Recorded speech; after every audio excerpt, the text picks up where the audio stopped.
সুপ্রিয় দর্শক, আসসালামু আলাইকুম। এয়ার ফুড 538-এ আপনাদের স্বাগতম। ডাল আমরা সবাই মোটামুটি কম বেশি রান্না করতে পারি, তবে অনেক সময় দেখা যায় যে ছোট ছোট ভুলের কারণে এর স্বাদটা ওঠানামা করে। তো সব ধরনের টিপ সহকারে আজকে আমি রেসিপিটি আপনাদের সাথে শেয়ার করব। আশা করি আপনাদের ভালো লাগবে।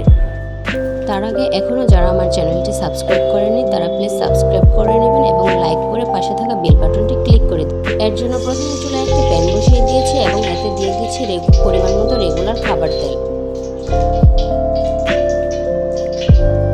তেলটা গরম হয়ে আসলে এ পর্যায়ে আমি এতে দিয়ে দেব 1 কাপ পেঁয়াজ কুচি। এখানে আমি মাঝারি থেকে ছোট সাইজের দুটো পেঁয়াজ কুচি করে দিয়েছি।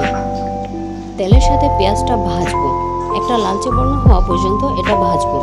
ভেজে ভেজে একটা লালচে বর্ণ হওয়া পর্যন্ত এটা অপেক্ষা করব। আর একটা লালচে বর্ণ হওয়ার পর এর সাথে আমি অ্যাড করে দেব 1 টেবিল চামচ আদা রসুনের পেস্ট। পেস্টটাকে তেলের সাথে ভালো করে ভুনে নেব। আদা রসুনের কাঁচা গন্ধ না যাওয়া পর্যন্ত এটা ভুনবো।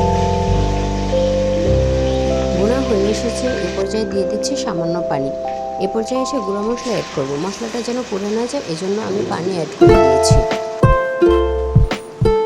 প্রথমে আমি দিয়ে দিছি 1/2 চামচ মরিচ গুঁড়া, 1/2 চামচ ধনিয়া গুঁড়া, 1/2 চামচ হলুদ গুঁড়া, পরিমাণ মতো খাবার লবণ দিব।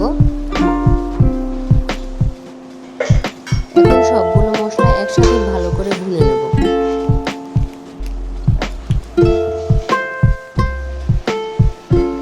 মশলাটা বোনা হয়ে এসেছে, এটা আমি হালকা একটু নেড়ে চেড়ে নেব।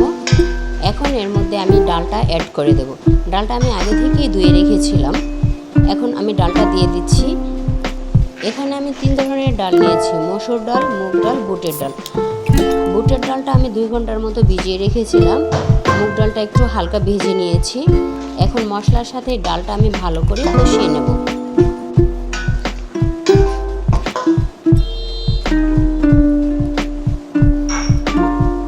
এ পর্যায়ে এসে আমি এর মধ্যে অ্যাড করে দেব একটা ছোট সাইজের টমেটো কুচি।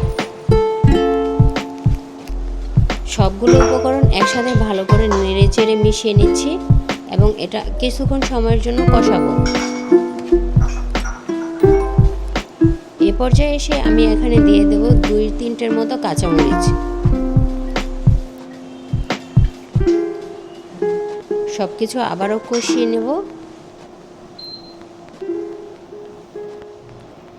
সবকিছু একসাথে নেড়ে চেড়ে কিছুক্ষণ সময়ের জন্য ঢাকনা দিয়ে ঢেকে রেখে দেব।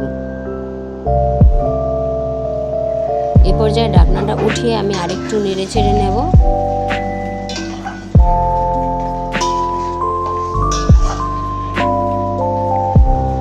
এখন আমি এর মধ্যে দিয়ে দেব পানি। ডালটা যেহেতু সিদ্ধ হবে সেজন্য পানির পরিমাণটা আমি একটু বেশিই দিচ্ছি।